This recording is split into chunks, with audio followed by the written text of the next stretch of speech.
Alf, how are you? We find ourselves with another podcast episode released this morning by Dr. Beckett talking about shill bidding. So we'll touch on that a little bit. We'll touch on why I brought down my video from last week, talk about that a little bit. I want to talk about the vulnerability. I've been more honest with you guys than I've been with some of my closest friends around the subject. And then we also got a shout out endorsement from the Sports Card Radio Bros last night on their live stream. You guys need to go over to Sports Card Dad's YouTube and hit the subscribe button, or I'm shutting this fucking stream off right fucking now if you guys don't subscribe to Sports Card Dad. On their live stream. So let's dive into this. But first, get the discounts. The hobby is not getting any cheaper.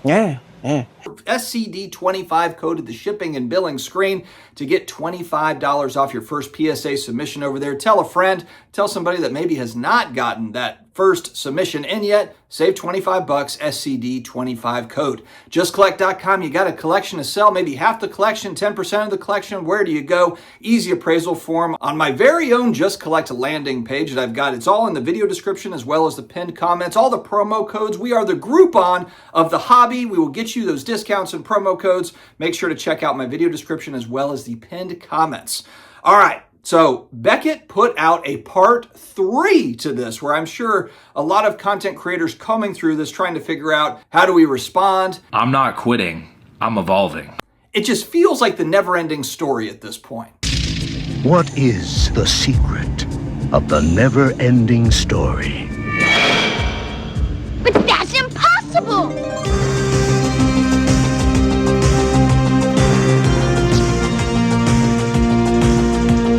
So let's go back to last week. So last week, was it last week? God, the time flies. So anyway, I think that what happened was Neo put out his video on a Wednesday last week, and this was in reaction to the Beckett podcast, part 1 and maybe part 2 of Patrick Ryan and Beckett talking on the thing.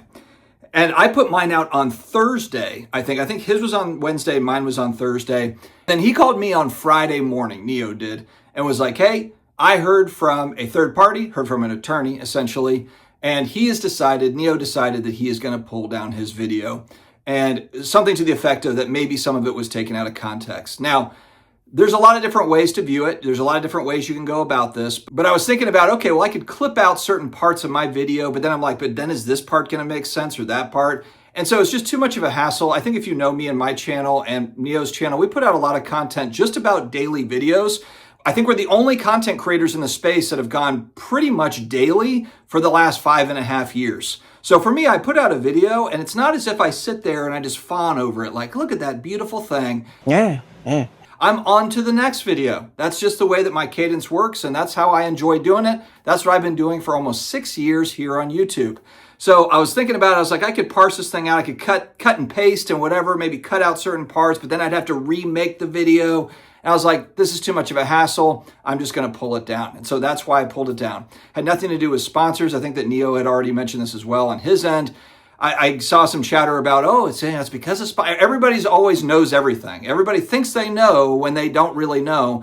I probably worked with 20 companies over the last 5 years in the space for different types of deals, sponsorship type stuff. I've never been told by a sponsor to pull down a video or to adjust this or change that. It just doesn't happen. It hasn't happened to me. I don't think it's happened to Neo either. So that's the way that it went. I have learned through family law court. Unfortunately, I was divorced when I was 26, 27 years old. Fortunately, I didn't have to go through a ton of family law stuff to where we're going back to court over with the kid stuff.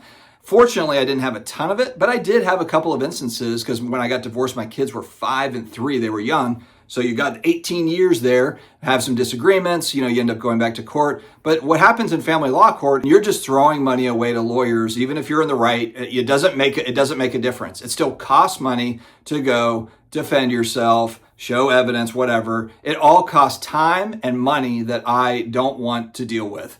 And that's pretty much what I took from Neo. It was kind of a similar type story where it's like, this is one video, I will just take it down. And I know, again, a lot of people like, oh man, that was cowardice and this and that.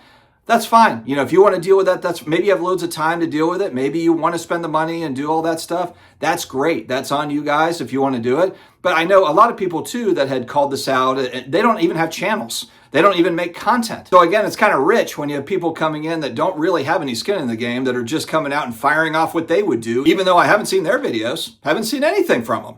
But that's fine. These are the same guys typically that are whining, bitching, crying, falling on the ground, crying about me having a sponsorship or crying about something else that whatever. I didn't cover this hard enough, or I didn't cover that. My brand here is not to be the sports card radio, the professor sports cards. They're great at that stuff, the kind of the investigative journalism type thing. They're certainly going to have a more hard take on it than I will. That's just not my style. So I'm not going to act like it's like that's my new style. I'm just not going to do it. Maybe that costs me some extra views. Maybe that costs me some extra, subscribers. I think it's hilarious when people jump into my comment section and announce that they're leaving. They're unsubscribing because I pulled down a video. Okay, bye. As Neo said, I'm here to have fun. I'm here to make daily videos. I talk to a stuffed animal, for crying out loud. I'm not quitting. I'm evolving. I'm throwing clips up, just random funny clips. I'm trying to enjoy myself here. I can't remember when I've had a more pleasant day. I'm not the, Law and Order. This isn't CSI Miami for me. So the question becomes, Alex, was the mob sent to draw us to the crime scene? Or sent to destroy it? Okay? It's just not. Maybe it is for other people, and that's great. There's other people that are great at it. Like I said, that's why I pulled it down. To me, it was just kind of a no-brainer. If I ever need to really defend myself, then I'm happy to do that if it comes down to it. But I've learned a long time ago that typically cooler heads prevail.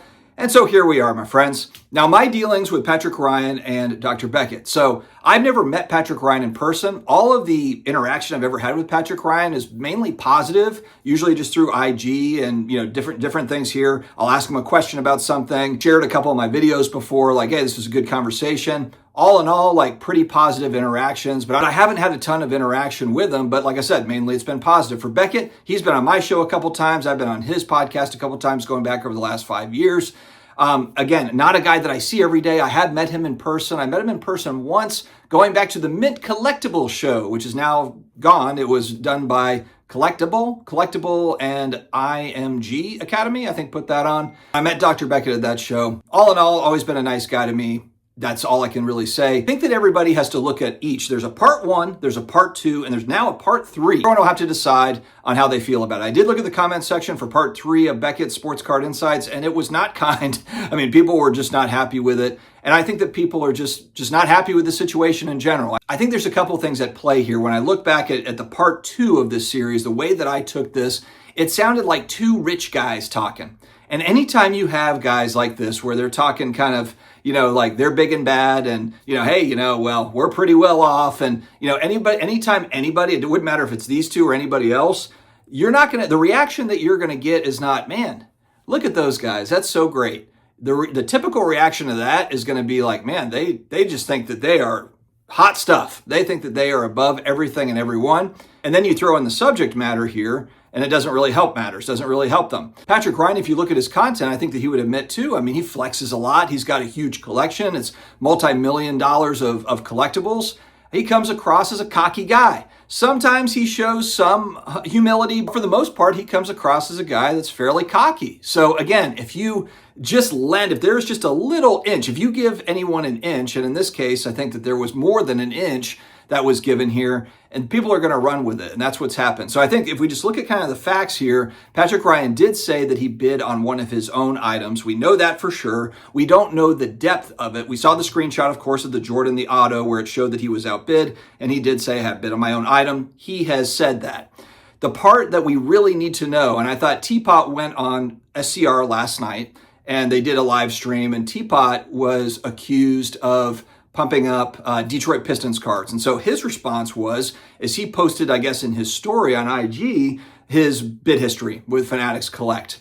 And he said, hey, well, Patrick Ryan could do the same thing. And this would basically solve the mystery of, was this a one-time thing or is this a common thing? And so that would be the one way that Patrick Ryan could very easily just post his bid history at Fanatics Collect. I have an account at Fanatics Collect, but I can't get into it, so I have no idea how it works. I don't bid on anything over there. To me, that seems the easiest way to solve this thing. I'm actually more interested in the bigger picture here. There's so much focus on P. Ryan and there's so much focus on Dr. Beckett, but both of them said something in this podcast, as well as P. Ryan had said it either on IG or I think SCR had text messages or something.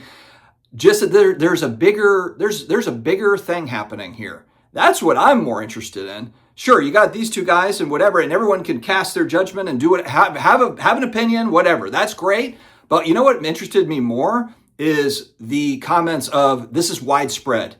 P. Ryan said something to the effect of, I should call out everyone and maybe I'll still go nuclear type thing. Okay, well, that's news to me because Patrick Ryan plays in that high-end space. He knows a lot of people. He knows people that are spending huge money on collectibles. He probably has inside information that would be very interesting. And look, if the 2025 card boom, or much of it, the card boom, all the high-end sales, if there's been a lot of manipulation to make that happen, I think for the average hobbyist, we would like to know that. Dr. Beckett mentioned in part 3 something to the effect of that he believes that there's coordinated groups that are doing this. I remember last year I did a video on a couple of groups that are on eBay that are in China where it's just a continuous thing where it gets bid up, and then it's a non-payer, and then it's relisted on eBay, and over and over and over again for high-end basketball cards. I had viewers that were sending me screenshots and showing like, this thing has been relisted like 7 times. So this is not some brand new thing. And it's clear that they believe or know possibly that there are coordinated groups that are doing this. Is this a situation? I can't remember who made this analogy, but I thought it was interesting. Basically, like, is Patrick Ryan like Jose Canseco, in this thing where he bid on his own card, but there's actually like 100 dudes that are bidding on their own cards, and this is a very regular occurrence. This is the type of stuff that interests me more, how widespread of a problem this is, because I don't think this was a new thing for anybody in our hobby that shill bidding exists. That's not new news. But for me personally, I've always just thought of that as, okay, it definitely happens, but it's a small percentage. It's a small percentage of stuff that gets shilled up, but maybe it's not a small percentage. What are those numbers? And that would be an interesting thing to know. We've had other scandals earlier in the year. We had the guy in the Midwest that, had a lot of fake sports memorabilia type stuff that he was doing with fake stickers and different things he was using that ended up committing suicide. He threw out numbers like $300 to $500 million fraud that he admitted to before he killed himself. And I do agree with a lot of the folks that this was exaggerated, but I do think it was still probably a $50 to $100 million type scam. It was big enough to where Fanatics was on it with the FBI, working with the FBI to shut this down. So this was not a small operation. I don't necessarily think it was 500 million, but even if it was 50 million bucks, that's a huge scam. I mean, that's the equivalent of, really, if we go back in time, that's very similar to Operation Bullpen, going back to the 90s, early 2000s, where a lot of sports mem type stuff was being faked and, the counterfeit stuff was being sold. So this hobby has really got to keep working at bettering itself. The auction houses now really are under a microscope. There's a few hobbyists. I heard Jeremy Lee on Professor Sports Cards last night. He's working on a book. He's working on different things about what auction houses are allowing what. I think that's important information. Whether they change policies or not, it's just knowing what you're dealing with certain auction houses. When you're looking at an item and you're trying to figure out, do I want to buy this or not? And here's kind of the issue is there's all these amazing items out there that don't show up all the time. So it might be that an amazing item you've been looking for is at an auction house where you're not very comfortable bidding. And you have to make a decision, but having the information, I think, is really key. One thing that's popped up here that was completely not on my radar at all, and I think that Patrick Ryan talked about this in reference to a Honus Wagner card that he was going after. Essentially, it was a $5 million reserve that just popped up. It was basically like an invisible reserve that I don't know when it popped up, like maybe a day left or something. So all the bidders are bidding and maybe it goes to extended bidding. And then all of a sudden, poof, there's a $5 million reserve there. And it was like, oh, okay, that's good to know. And yeah, totally fine if you want to have a $5 million reserve on a huge card like a Wagner, that makes sense. But I think that we got to get away from invisible reserves, hidden reserves. I know that auction houses and also bidders, they don't like reserves because they're like, oh, I don't know what the reserve is. Because, I remember on eBay, reserve not met. And you're like, do I even want to bother with this? I don't even know what the reserve is. So a lot of people will not put the reserve up. But maybe we have something where at all these auction houses, you just start the bidding at whatever the reserve is. If it's a $100,000 item, the bidding starts at $40,000 if that's kind of the reserve or whatever. So that way people know, okay, it's listed at $40,000 starting bid because that's the reserve, essentially. I don't like the idea of we don't know what the reserve is, because let's say I'm looking at 20 items at an auction. I'm like, I'm ready to spend, I'm ready to buy stuff. If I'm trying to strategize as to what I'm bidding on, and half of them have a hidden reserve I don't know about or can't see it. And then all of a sudden we're getting to the end of the auction and it's like, oh, there's the reserve. I wouldn't have even bid on this if I had known that there was that particular reserve. I could have been bidding over here on this other thing.